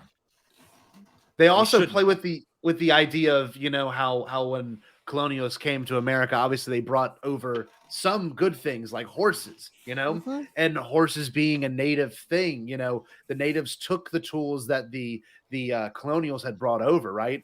And I was thinking how crazy it was. There's that one shot of the Tuscan who's like working on the speeder, and then in the background, Bulba's training with the warrior again. I'm like, that is like, you scratch my back, I scratch yours, but not in a cynical way. It's so subtle. It's so visual. They don't mention it. They don't say it out loud. And I don't know. I feel like even I can say this, the prequels, unfortunately, you know, was a lot of say this out loud. And a lot of it was also really subtle. But when you watch something like this and it's a TV show and it's got so many themes that are so deep and rich already that you see a shot like that, you're like, okay, so now they're getting acclimated to Bulba's culture and who he is and what he represents. It's just, I love it. It's how you do this story and hopefully how you teach kids to, you know, see the world, right? I mean, that's ultimately the goal. Is hopefully a child will watch this, or someone growing up will watch this and go, wait a minute, okay, so having to be a stranger in a strange land, having to experience these things is not necessarily a bad thing. Take advantage of it. These people's culture is very unique and very different, and it can help you. What did Padme say about their own conflict? I mean, the core conflict of the prequels is that this represents a failure to listen. That's a theme statement for the entire saga. That's the entire thing. So many of the things that are said about the saga, about the nature of conflict, represents a failure to listen. Go all the way to the last Skywalker movie with Zori. They win by making you think you're alone. Go all the way to the stuff with Anakin and the Tuscans and how he has taken his personal rage and imparted it on a people as if they are a monolith, as if that was not with no context, which is important. Like, do we think that Shmi Skywalker was a bad person? Of course we don't. Do we think that even bad people deserve to be strung up and tortured? Not usually. Do we think that do we think that Owen Lars and Klieg Lars, like, who knows? Like, the Larses could have been at war with this tribe for generations, but that gets lost. That gets lost over time. Blame the fact, like, colonizers stick around so long that they forget that they showed up uninvited, and that's a big thing. That's a huge thing. Yeah, maybe you are like, why are they attacking my farm? Because you didn't live when you're that honestly, Frozen 2. Frozen 2. Yes. That's don't you good. Even start with me, Frozen buddy. 2 does that, where they're like, what's the problem? And then it's like, your grandfather was a dirty colonizer. Your grandfather is a bastard. So we're gonna have to do an episode sometime on just Frozen 2. I'm sorry. That is one of the best. It's gonna be me, Scotty, princess movies and Scotty's daughter doing movie nights on Patreon. We're watching Disney. Yes. Oh, it's amazing. She has great thoughts. She has great thoughts. Oh, man. So, Jerry, I kind of wanted to lead. This is the last thing maybe we can even bring up, and there's some things we can obviously talk about Boba's rebirth, but this peyote dream he has of the lizard, you know, and there's one thing that no one else has said that I think I kind of want to say it before you get into your moment, but obviously when you look at studies of psychology or anything dealing with, you know, how our brain works. Now, people always use the term lizard brain, but I love the idea that he actually, you know, your motor skills are all turned off. Everything cognitive is turned off. And they actually let a lizard, you know, penetrate his brain. He actually had a lizard brain. Yeah. He had his lizard brain is what drove him to kind of, you know, to this realization. Literally, it allowed him to walk and let his mind be free. And of course, I've never, you know, taken any sort of drug and done anything like that. And I don't know what it's like to be on peyote or ayahuasca or whatever spice lizard celebration, buddy. Yeah, celebration. Know, right? No, California. But it's gonna be a hell of a time. But you know, you're watching it, and for the very first time in Star Wars, you're like, this guy is actually getting stoned. And also the part that actually kind of made me laugh out loud was when he looked at the Tusken. I'll pull myself big. The Tusken straight up just does this. The classic, like, is your first time drinking. The Tusken goes, and then like just like did a slight nod, and then like his face is like, I'm like, yo, I'm like, they're doing this. The But, Tuskens are watching him walk, and he's like a mile out from the camp, and they're like, he's like, first timer. First timer, yeah. But man, it's so crazy. The visions itself. I mean, I feel like you wanted to say something, Jerry. Come on, go on your moment. No, Everyone else I mean, all I wanted to say is just that this show has not missed with any of its levity for me. And I adore how hilarious and adorable it is when he's like, I have a gift for you, and he goes, a gift? Why? And then but he's like, he opens the thing, it's the little lizard. He goes, a lizard? You wrote it down. He goes, thank you, I will let it guide me. And then he because he's like trying to like be like respectful and stuff. He's like, it's a guide. Thank you, I will let this lizard guide me. And then he like blows the stuff in his face. The dust in his face. Jumps in. And then I love when he goes, I'm sorry, I think I swallowed it. Like, it's incredible. Like, it's so human. It's so it's just I love every bit of it, and that's all I wanted to say. I'm just a dialogue guy. I think that stuff's fun. So. It's phenomenal. That was like a perfect like moment to remind you that he's still an outsider to a certain extent. Yes. You know? Yeah. It's like if he had been raised in that culture, he would have known what the lizard was as soon as he saw it. Yeah, he's still an outsider. Better prepare my nostril. And for them, yeah, for real. Right. For Flip them, it up. It's them effectively saying that they're not going to they're not giving him a sanitized version of what their experience is. It's not going to be he's a respectful boy. Yeah, you killed the Spy Kids 2 monster, and you brought us its head, and you did your whole thing, but you are going to get the experience. It's not you're not going to be able to create your version of it. You're here. Like it's and I think a lot of the times white people love to, they'll take I'll take what I want from that experience and that cafeteria multiculturalism. Exactly. Yeah. Perfect. I don't know if you made that up. You can take credit for it. Incredible phrasing. Yes. And I love just the whole idea of, I was saying this to Tori, my favorite Star Wars ideas are the ones where if you just take a pen or a pencil and write the idea down in the shortest sentence phrasing that you can do, and just really separate your fandom from it and just read it. And this would say, lizard goes in his nose, triggers vision quest. That sentence is so ridiculous. It's amazing though. That it's perfect. And I think that some of the best Star Wars ideas are like that. Yes, it's weird. It's go back to the weird factor, and the vision itself is incredible. Him obviously walking through the desert, being very disoriented, and then seeing a tree among water, right? Not only one tree, but two, one very small and then one very big. And I just love it. I think but there were two trees. Sorry, two. I'm gonna have to watch this stuff again. And the thing is, to me, it's like, what's Boba's legacy? I mean, his legacy truly has been just being a badass. That's all it is. Just being a badass bounty hunter. But this rebirth, this change, seeing Kamino and Tatooine opposites, right? Completely opposites. It's this opposites, huge... but also the same. Two C's. Exactly. Places that he was reborn. And I say this, people haven't heard the Octo episode yet, but I say this in there. I want to preface what I'm about to say with the understanding that a lot of mythological interpreting, was obviously done before conversations that we are having now and should have now. Sure. So when I say all this rebirth stuff, I want to say it with the caveat that, of course, we understand as people now that wombs, uteruses, embryonic fluid, all that stuff is not the prerequisites of motherhood. Yes.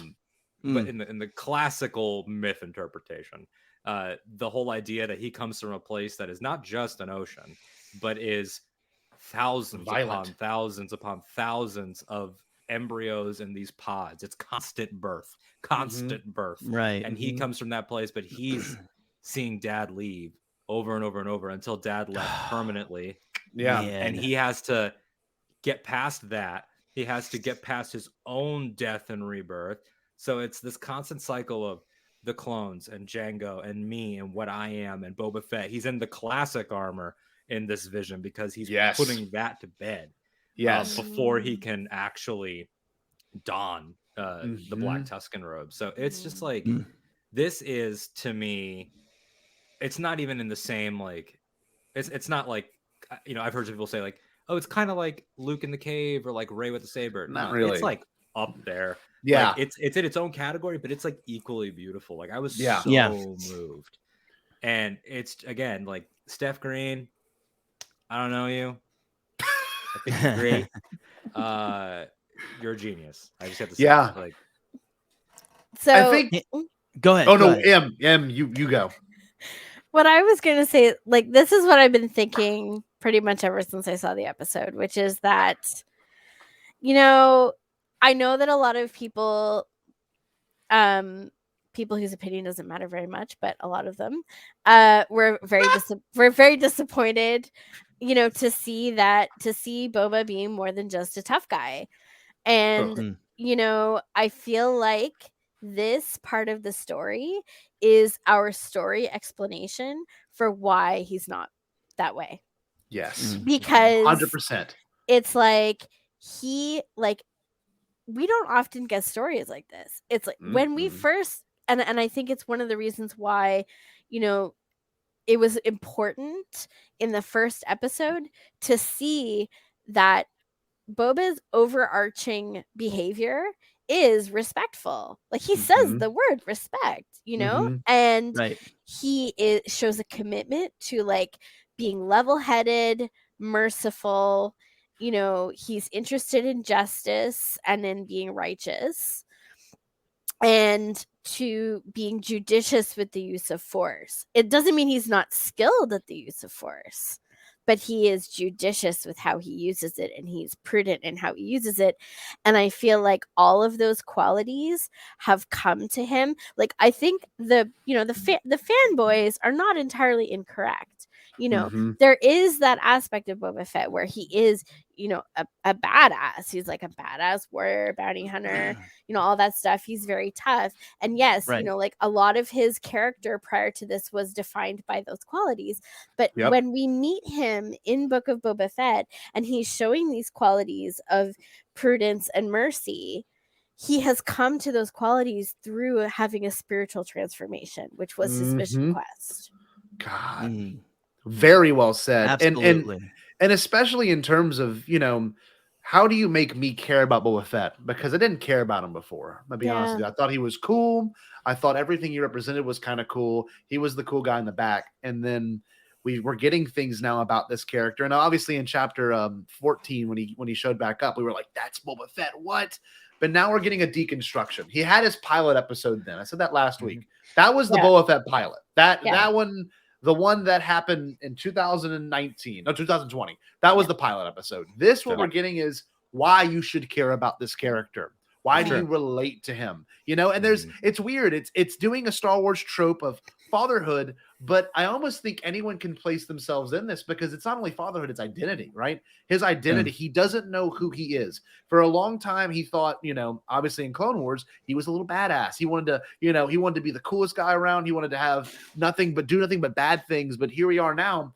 He's having this realization that maybe, you know, torturing someone is not an ethical way of doing it. He learned from the Tusken. He's always had. I don't think he's ever really been much of a torturer. If I'm trying to think back through all the canon stuff right now, but like he, even back in the day, you know, like there's the episode of Clone Wars where he has like he can't shoot a guy, and Aura Singh takes the blaster from him. And I mean, he's never had it in him.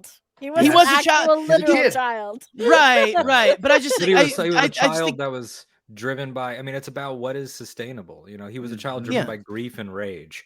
And grief and rage are just not sustainable. I mean, that's part of the metaphor of Star Wars. Like, he's not a Force character, but when you look at the Force, the Sith and the Darksiders are always in the pursuit of eternity. You know, Yes.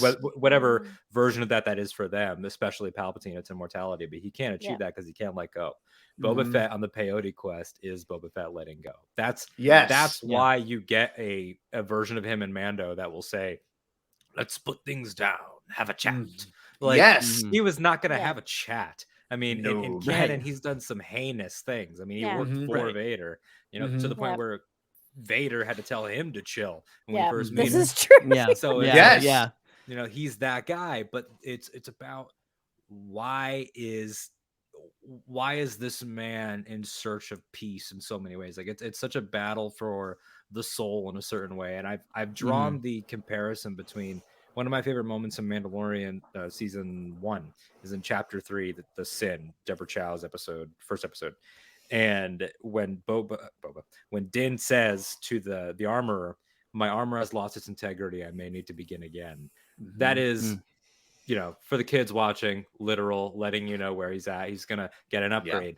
But thematically speaking, that's the I'm changed. This baby I don't understand just saved me. I've been at the feet now of this thing I don't understand, this power I've never seen. I've received mercy that I don't feel I deserve. I need to begin again. And it's during those scenes at the forge that he deals with his trauma. Exactly, just like Boba Fett is in the back to tank.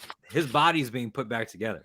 He does need to synergy, baby. He's being healed. That is armor being put back together. Oh, and man. also in Mando, the forge looks like a cathedral. Like it looks like a sacred space. Yes. And the armor acts like a spiritual leader. I mentioned this in our roundtables. You know, like it's very much like, I believe it was very intentional to have a vaulted ceiling for the armor's forge. Yes. Oh yeah. See, and it's got, like, these totems, like the skull out front and everything to signify the archway door, and like just like all these different things of trying to, and even like, you know, small details just in her design, like Brian Mattias, his design for the armor's costume, like the fur pelts and everything over it that like harkens back to a different time, and the way that her helmet's different. All of that stuff tracks into the show, even though you don't have a character like that in the present. You have the chieftain in the past. You have this ability to good nice Hosier reference there, Boop. You have this where Jabba was, and something I brought up in our episode 1 review. Jabba in the 80s was this fun George idea of what if the dragon in the castle was also a gangster. But now the dragon's been slayed by the warrior princess. There's no more dragon in the castle, and you could see almost Jabba's bedroom sort of swallowing Boba. And he has to go back to those moments of escaping the Sarlacc to be able to. This is understand bigger than it. Me. This is you have to escape the belly of the beast. You know, you have to go down into hell. Like it's all of that stuff. One thing I wanted to say too, when you were comparing the forging of Din's armor, you know, Boba Fett with the gaffy stick being forged was incredible. But one thing I realized when you were saying that was the fact that when Din and Boba met, you know, this Beskar belongs to a Mandalorian. And what was Boba's response? I don't even remember. Back in chapter 14.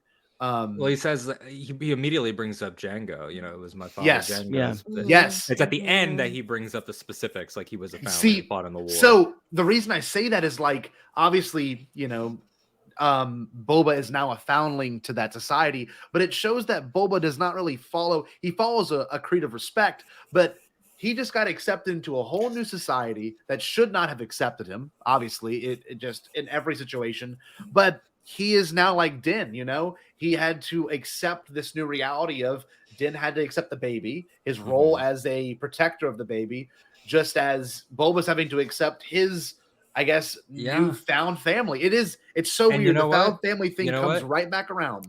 I would also argue Boba Fett is also like Grogu. You know, he's also the one being cared for. He is the broken innocent. He is, because people forget, like, all Star Wars titles are multifaceted. Every single one. Every single one has layers. The Mandalorian is about, of course, Din Djarin. It's about the creed of the Mandalorian. It's about what does it mean to be a Mandalorian. But also, Grogu is a Mandalorian by creed. He is in the clan of 2. That's what the Mudhorn signet is. He gets the pendant at the end of season 1. We think of him as this Force-sensitive baby, but Grogu is the first Mandalorian Jedi since Tar Vizsla. Yeah. And Yeah. in a sense, he's about to be trained. We'll see how that goes. Sure. But he is all of those things. He's a melding of cultures because of nourishment, because of being nurtured, because of being protected.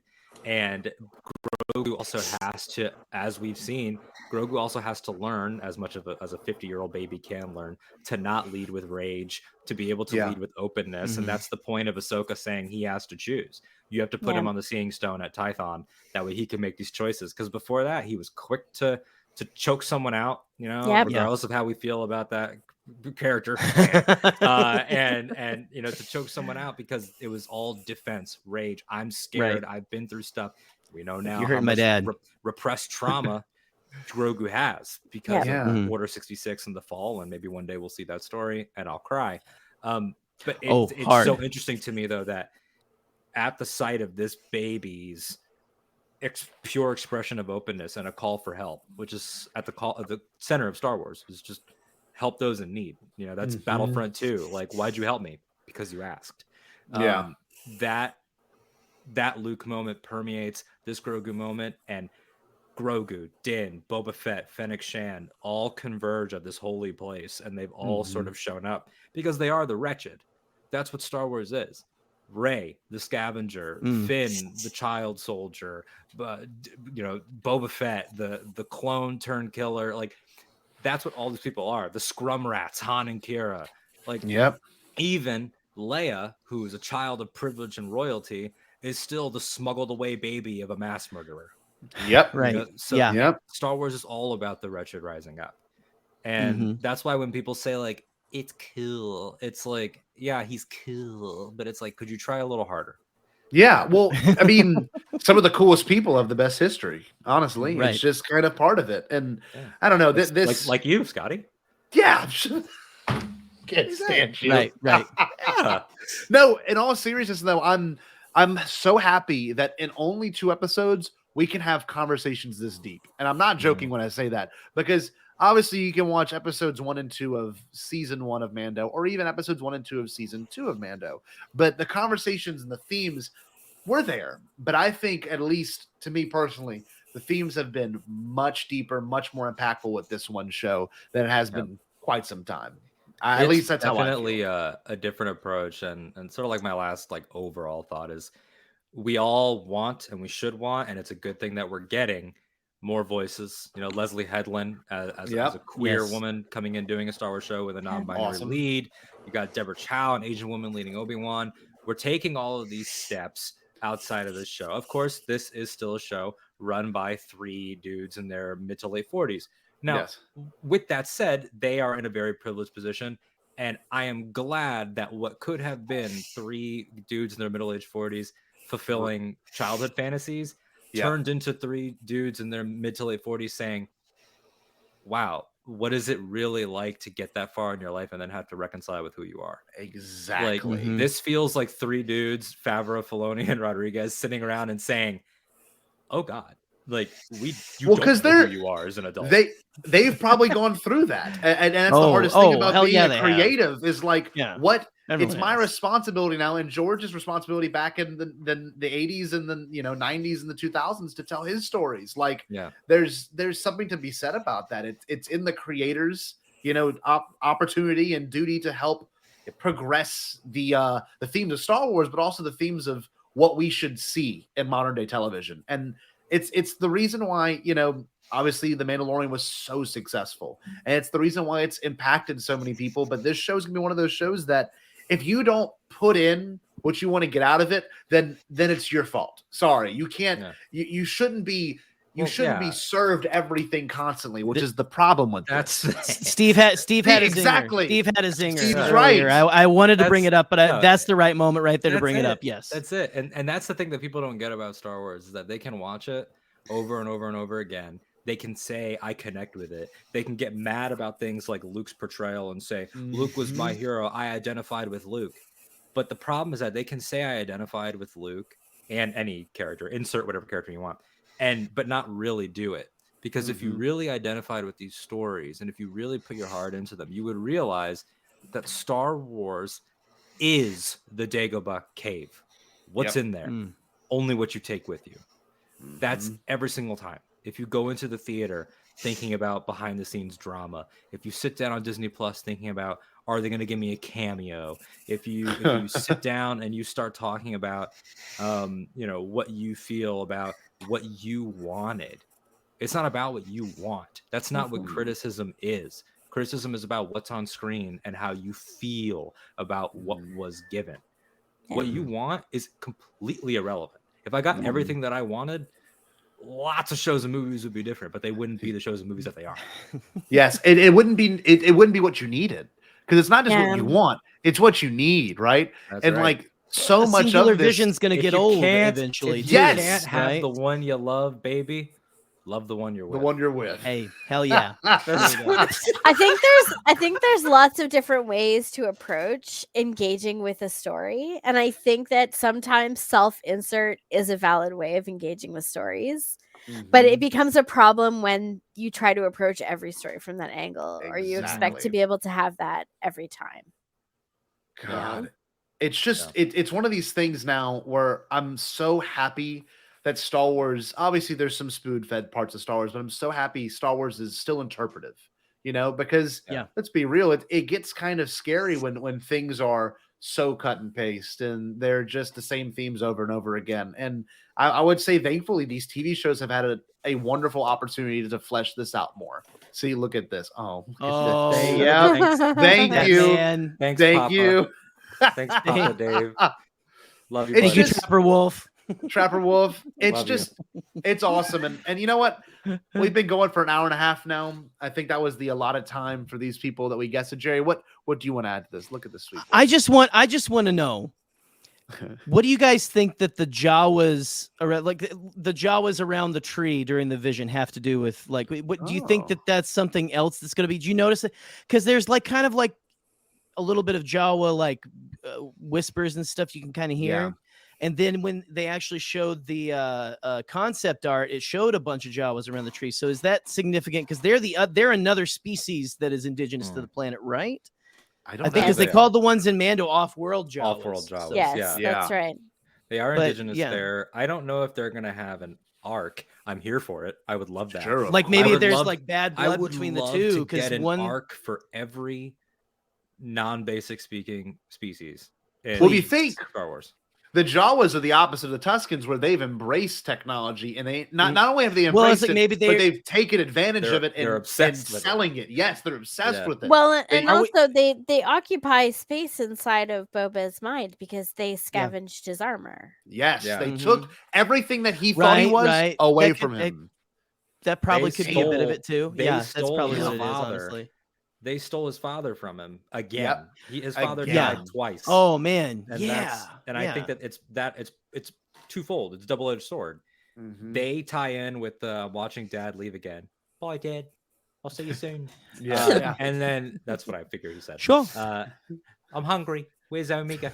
But then he went, and they are also about the repurposing and the recreation, because as Boba says, his words about fate stepping in to rescue the wretched are not just about him and the characters I listed on Tython.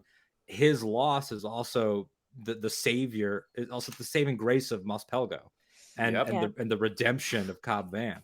Yeah. Right. So That image. what somebody is able to lose and how that affects the ecosystem around them and how that affects the emotional ecosystem around them, what's going on with different people. And then frankly, to put it in the most bare bones terms, Jawas, they just love finding middle-aged dudes laying in the sand. Yeah. Right. Always Love it. goes well for That's them. their bread and butter. Always Like, goes well with them. oh, sweet, a W. payday. Another W. It's really awesome that we can get this. And I think I kind of want to round this discussion on the very last moment of this show that actually made me tear up. The first time it didn't make me tear up, but watching the second time when they do the Haka dance and how much that meant to Tim, I'd imagine, was incredible, because I didn't know what that was. I remember seeing a video like when I was in high school of people doing this traditional dance before a rugby game. And I'm like, that's kind of cool. And, your shallow thoughts that you have when you're, 17, you're like, oh, that's scary. I can see why they did that before war. But like seeing it now and having the Tuskens do it. And then it's really cool because you have to really think, did did the warrior end up teaching, Boba that I guess that movement, or was it something that he mimicked? I just just so cool. The moment was incredible around the fire. It was so atmospheric, and then the second the chief got in, I was like, yes, it reminded in me, this.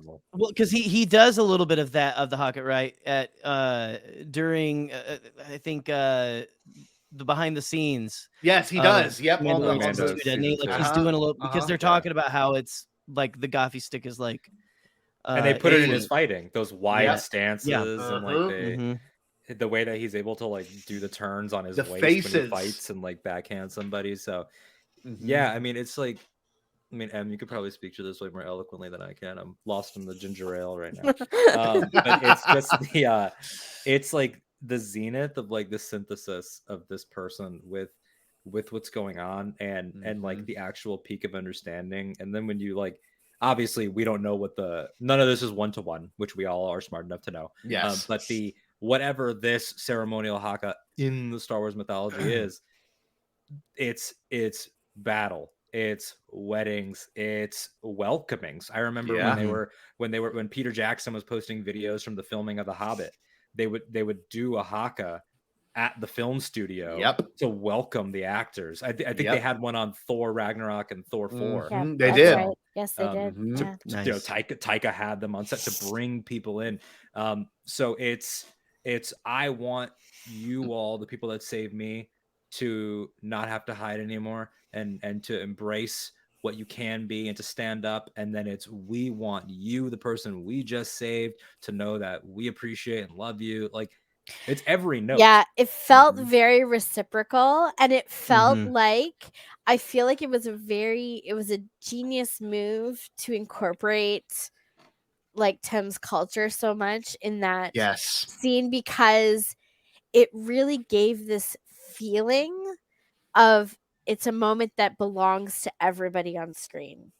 Like it's not him being an outsider to their culture, and it's not him teaching them something. It's truly shared. It's a shared moment between equals. Yes. And funny enough, to all of them, even as a viewer, you can have that same experience, because when we went in, our outlook on the Tusken Raiders have always been, I wouldn't say savages, but we just didn't understand them. And now everyone, even the viewer, has a mutual understanding of what these characters represent and what they even, have gone through. In that moment, the second they all put their gaffy sticks up like this, and it cuts, and then the theme comes in, and now the theme, weirdly enough, with the first episode, I'm like, oh, that's a great theme, but it echoes that whole entire moment we just saw. That theme, it's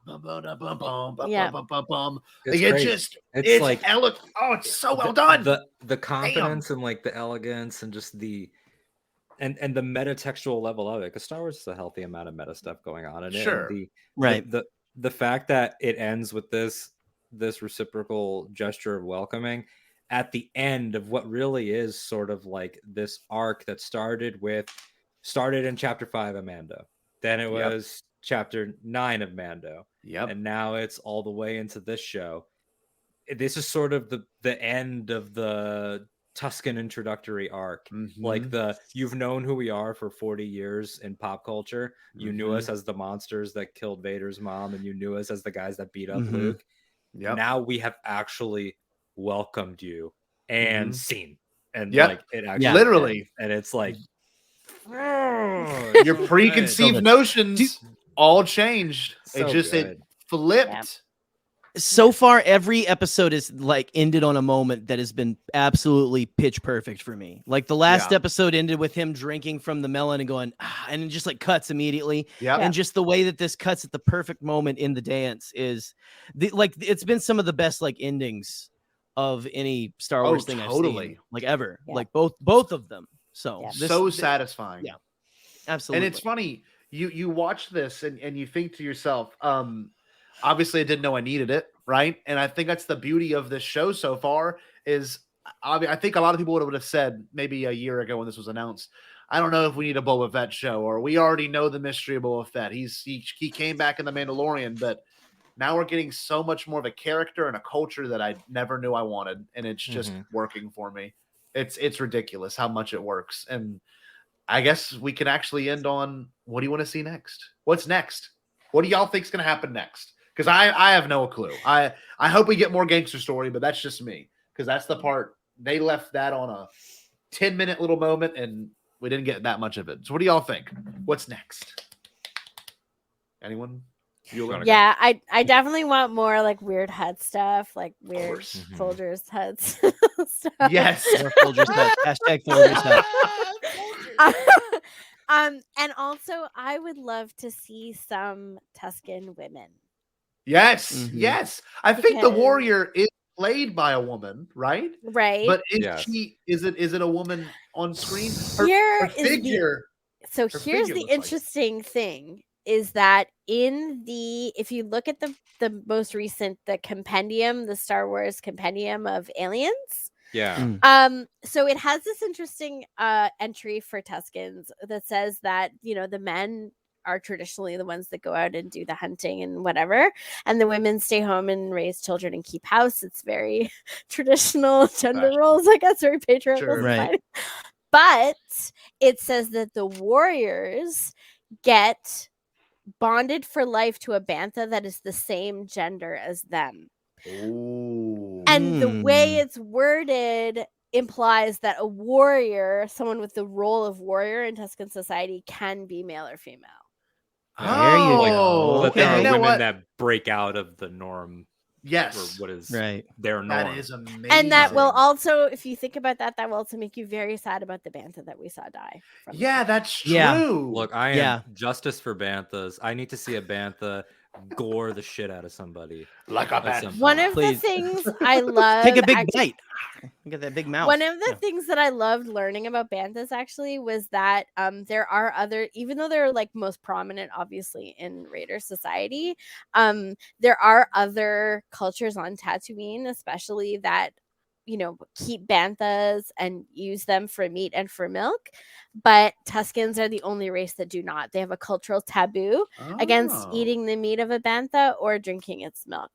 Bantha in Tuscan societies are used as like beasts of burden and as mounts in battle, and I guess for companionship, considering that they get lifetime bonds with members of the culture. I love that. So much. Isn't that cool? Also, after so Mando cool. Season 2, my dream Star Wars career, because that's something that people get asked all the time. Like, if you were in the Star Wars galaxy, what job would you? I want to be Bantha dentist. I was gonna say like the guy that just is that's like, all I think. what a life. Like they're so cute. I love them. Yeah, I mean, what's gonna come? I mean, I just don't even. I mean, there's the surface nerd stuff, of course. Like we've seen Chrysanthemum. Of course, I would love to see the big one. I'd love to see Kira. I would love to see I would love to see her be not the Luke, like she comes in and mops up anything for this plot, but if it was like Boba Fett like has this victory and then it's like boom, she shows up at the end of the season or something like that. But what I would like to see in the immediate, I mean, we know that goth biker girlfriend is coming. Yes, goth biker girlfriend. Bless whoever you are. Whoever that's gotta be you next. I want to see this character in any capacity, particularly as my wife. And then I would also like to see. I mean, I was telling Tori, I think that the dinner scene that has been in all the trailers is that Boba says we can't kill the twins, and Fennec, we can't. Boba and Fennec, I can't remember who says it. We can't kill the twins without permission. Yeah. That makes me think that it's like, what, do you have to go all the way to Nal Hutta to be like, can we off these two idiots, or do you have to get other crime lords? That's what I was going to say. Like, that's what I was thinking when I heard that line. I was like, permission from who exactly? And it's like, is the dinner the scene where Boba's like, look, I hope you all enjoyed the mozzarella sticks. We need to kill these two. These huts, man. I mean, gotta get rid of them. Gotta axe them. Yeah, I think that might. They're all curled together like some kind of Folgers huts. Like, because again, like this is so many stories, and Star Wars is all these classic films: The Searchers, Seven Samurai, all the stuff that we know that it is, the story of Excalibur. But this adds that Godfather element. It's like one of the last classic movies that Star Wars hasn't done, and what is part of Michael's big rise to power is Yeah. take care of all family Cutting business. ties. Yeah. Like Mhm. you have to tie the loose ends. And I think if this season ends with like a montage of the twins getting it, Chrysanthemum gets it, the man. mayor gets it, like everybody just around at Boba is like In nombre singing along. padre. Doing the Hail Mary. It's Fili. It's Uh, exact. It would be just like the Ezio prayer when he kills someone in Assassin's Creed Yep. 2 and he's Yeah. got them. Yep. Like Yeah. so I don't know. Long-term predictions, I think it's either going to be a tragedy, like now you're too wrapped up in this and you've become something that your father would hate, or I think it'll end on a hopeful Star Wars note and the season ends with Din showing up. I don't want him in the show until the very end, but because it's like Book of Boba Fett was at the end of his season. Now Mandalorian season 3 can be at the end of Boba season. Yeah, that's cool. I think Din shows up and says, "Hey, really nice resources you've amassed here. You should help us take Mandalore." Sure. Yeah. Like, See, with everything you've built. long term, I love it. Yeah. That's brilliant. And what about There you go.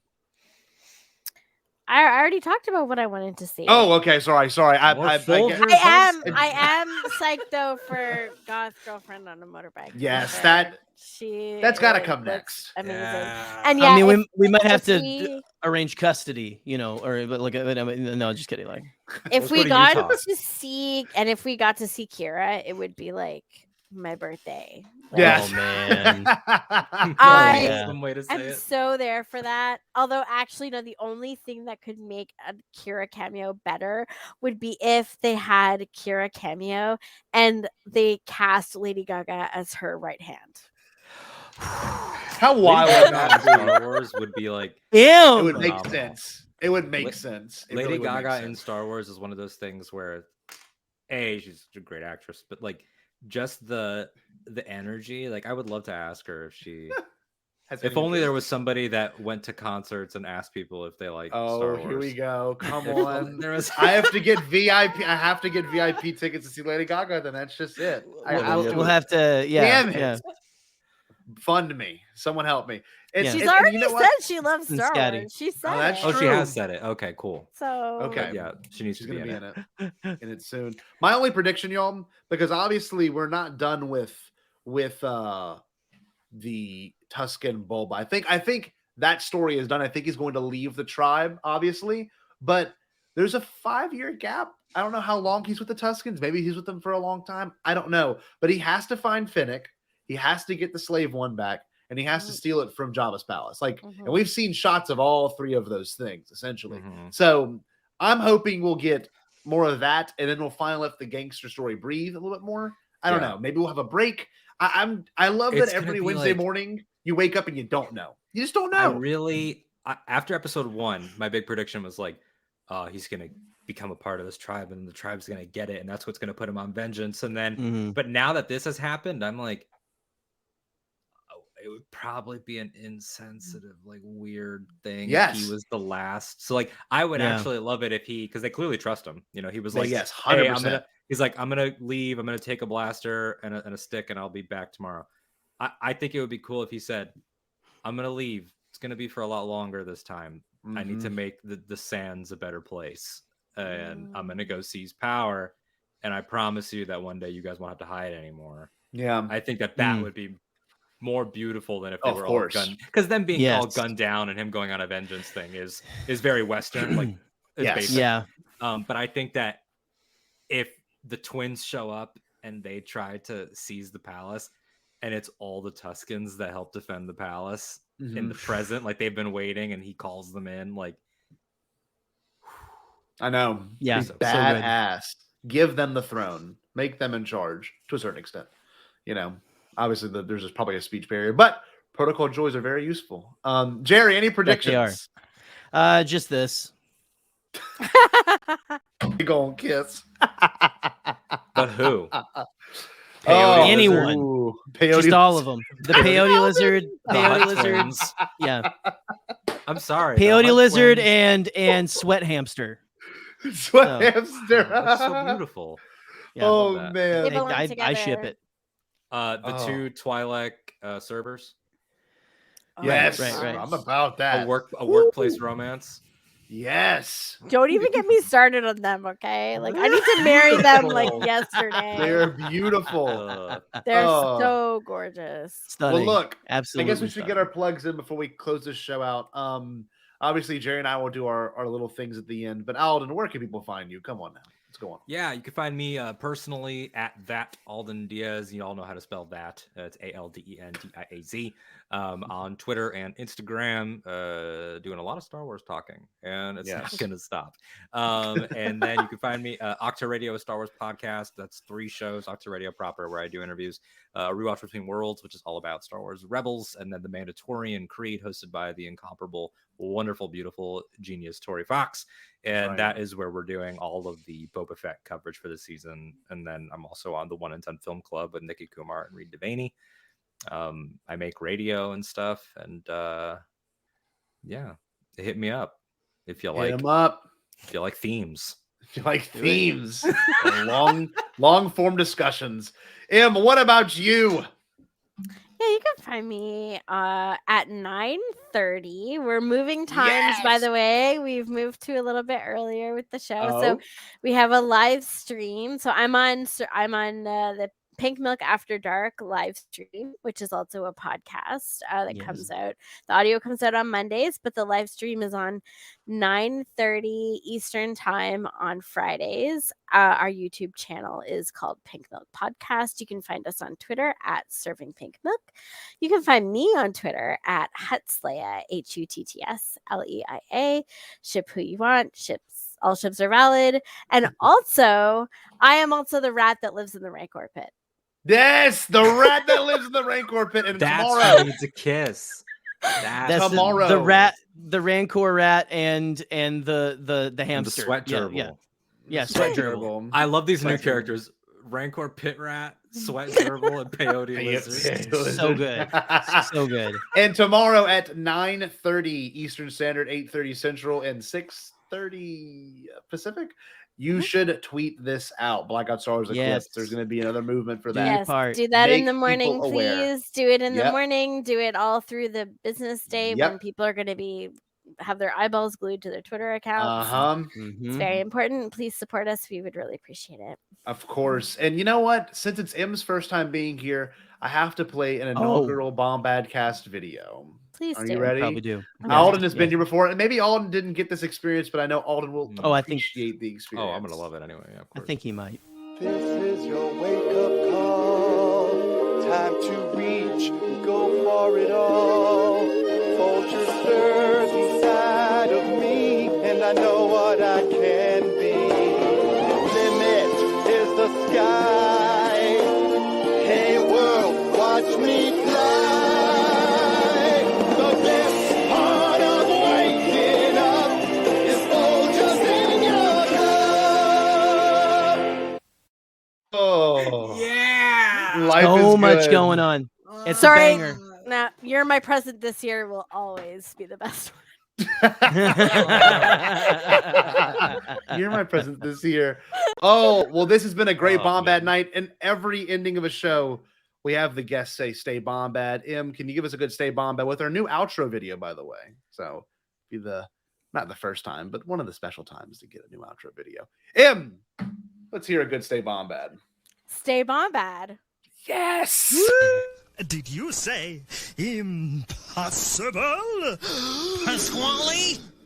Only kidding, Jackie. I've changed my tune because I finally thought of a possible dream that we can all share. What is it? Pasquale? It's a dream about a world when nobody is poor or sick or hungry. Oh, now that's a dream we can make come true. I'm gonna make a change for once in my life. It's gonna feel real good. Gonna make a difference. Gonna make it right.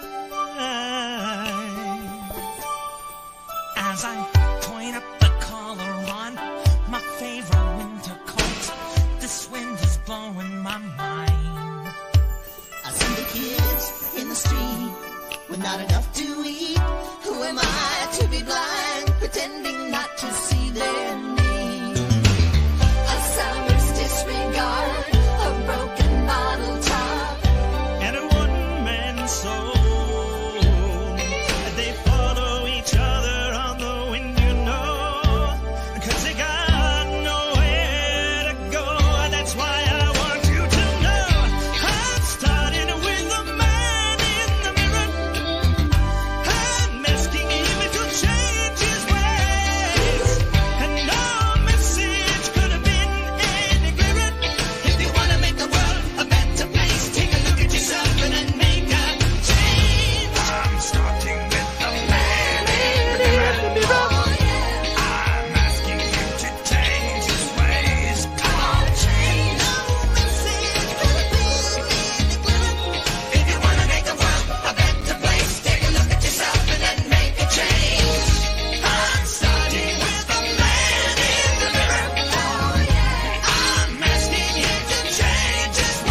time for us to take a break.